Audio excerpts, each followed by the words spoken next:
ब्रेकरमध्ये आपलं स्वागत आहे. आज आपण बघणार आहोत की फंडामेंटली कुठल्या इश्यूजकडे आपल्याला लक्ष देणं आहे, की त्याचा जो इम्पॅक्ट आहे आपल्याला आपल्या पोझिशनवरती कसा पडू शकतो आणि काय आहेत त्या त्या बघायच्यात आणि टेक्निकल अनालायझिंग बघायचं की त्याच्यामुळे आपल्याला मार्केट कुठे अपसाईड या डाऊनसाईड जाणार आहे ते. आणि तुम्हाला जर आमचे व्हिडिओज आवडत असतील तर लाईक करायला विसरू नका, शेअर्स करायला विसरू नका आणि सबस्क्राईब करायला विसरू नका. तुम्हाला जर अपडेट हव्या असतील तर सबस्क्राईब करून ठेवा, म्हणजे तुम्हाला योग्य वेळेत योग्य माहिती भेटून जाईल आणि तुमच्या पोझिशन घ्यायला तुम्हाला मदत होईल. आणि व्हिडिओ चालू करायच्या आधी एक डिस्क्लेमर घेऊयात. हा जो व्हिडिओ आहे हा आपल्याला आपण एज्युकेशन बेसवरती तयार केलेला आहे. ह्याच्यामध्ये आपण कुठल्याही प्रकारचा निवेश करा असं सांगत नाही आहोत. जर तुम्हाला जर तुमचे निवेश करायचे असतील तर तुमचं स्वतःच्या डिसिजनवरती निवेश करा किंवा मग तुमच्या वित्तीय सल्लागाराशी सल्ला घेऊनच ह्याच्यामध्ये निवेश करा. तर चला तर आपण बघूयात की फंडामेंटली काय आहे. जर आपण बघायला गेलं तर फंडामेंटल मार्केटकडे जर बघायचं झालं तर फंडामेंटली कुठल्या गोष्टींकडे आपल्याला लक्ष देणं गरजेचं आहे. तर आपण ह्या 2 दिवसामध्ये बघितलं कालच्या ह्याच्यामध्ये की जेरोम पॉवेल ह्यांची मीटिंग झाली होती काल, आणि त्याच्यामध्ये त्यांनी सांगितलं की कदाचित मी डाटा चेक करेन आणि डाटा चेक करून मी कदाचित ह्या जुलैमध्ये मी दरे जे आहेत किंवा इंटरेस्ट रेट जो आहे हा कमी करण्याचा विचार करेन. पण त्याच्या आधी ते डाटा बघूनच आणि त्यांच्या ज्या मीटिंग्स आहेत त्याच्यामध्ये त्या सगळ्या गोष्टी बघूनच ते ठरवणार आहेत की इंटरेस्ट रेट कट करायचा किंवा नाही करायचा. आणि इंटरेस्ट रेट कट करण्यासाठी जर आपण बघितलं असेल की ट्रम्प जे आहेत हे त्यांना एक सोशल मीडियाद्वारे हे पाठवत आहेत, दबाव आणत आहेत. त्याच्यानंतर त्यांना लेटर पण त्यांनी दिलेलं आहे की तुम्ही इंटरेस्ट रेट कमी करा वगैरे. पण जर बघायला गेलं तर इंटरेस्ट रेट जो आहे हा जरी जुलैमध्ये जरी नाही झाला तरी सप्टेंबरमध्ये कदाचित होऊ शकतो.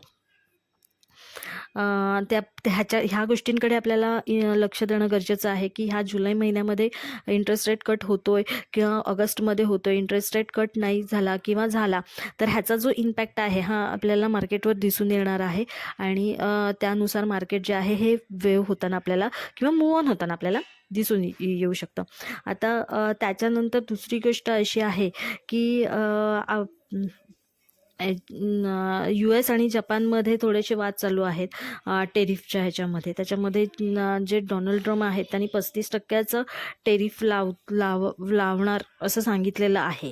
मग ह्याचा ही एक मोठी डेव्हलपमेंट आहे इकॉनॉमिक्स फॅक्टरमधली. मग ह्याचा जो इम्पॅक्ट आहे हा पण आपल्याला मार्केटवरती पडताना दिसणार आहे. म्हणजे ह्याही गोष्टीकडे आपल्याला थोडंफार लक्ष देणं गरजेचं आहे.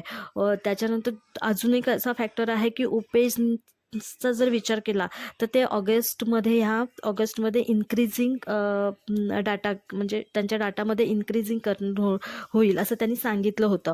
मग तो म्हणजे त्यांच्या सांगण्यानुसार 1.7 मिलियनच्या आसपास त्यांचं इन्क्रीजन असणार आहे. आणि जर का ते इन्क्रीजन झालं तर 5% ग्लोबल मार्केट जे आहे ते ग्रो अप होताना आपल्याला दिसणार आहे. मग ह्याचा जो इम्पॅक्ट आहे हा पण आपल्याला मार्केटवरती बघायला मिळेल. ह्याचा जो इम्पॅक्ट आहे हा पण मार्केटमध्ये बघायला भेटेल. आता जर आपण मागचा व्हिडिओ बघितला असाल तुम्ही माझा, तर त्याच्यामध्ये मी सांगितलं होतं की मागच्या आठवड्यामध्ये मार्केट जे आहे हे सेल डाऊन, म्हणजे सोनं चांदी जे आहे हे सेल डाऊनला होतं. मग सोनं जवळजवळ 3% खाली डाऊन साईड आलं होतं. म्हणजे त्याच्यामध्ये प्रॉफिट बुकिंग दिसून आलं.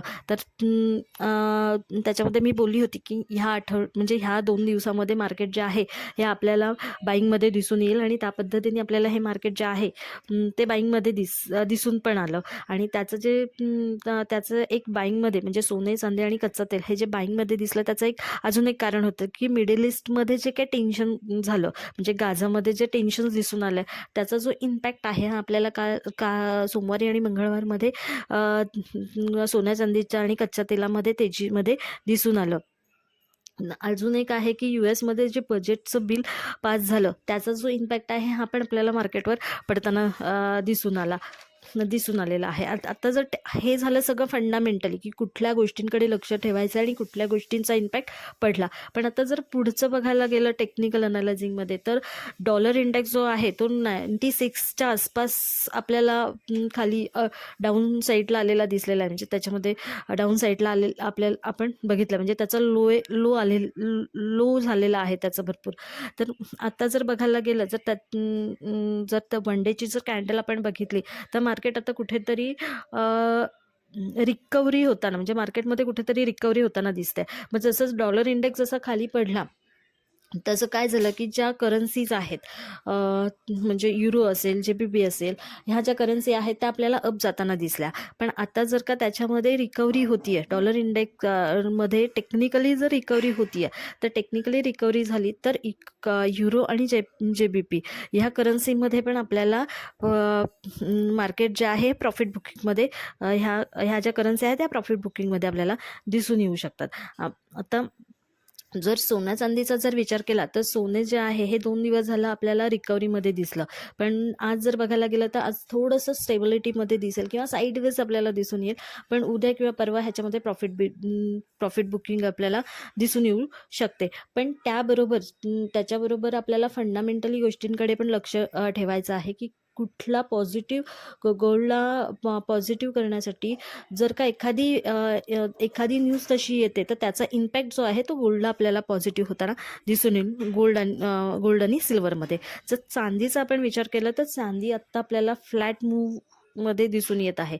जर का ती 40 म्हणजे 37 जर त्याचा 37ची लेवल त्याची तुटली तर तो 40पर्यंत जाताना दिसेल आणि जर का 36ची लेवल त्याची डाऊन साईडला तुटली तर तो 33पर्यंत आपल्याला दिसून येऊ शकतो. तर ह्या सगळ्यांचा विचार करून तुमचा टेक्निकल अनालायझिंगचा हे विचार करून तुमच्या फंडामेंटलकडे लक्ष ठेवून तुम्ही तुमचे पोझिशन आहेत त्या सेटल करून घ्यायचे आहेत. तुम्हाला आमचा व्हिडिओ कसा वाटला हे नक्की कळवा आणि लाईक आणि शेअर्स करायला विसरू नका. थँक्यू. धन्यवाद.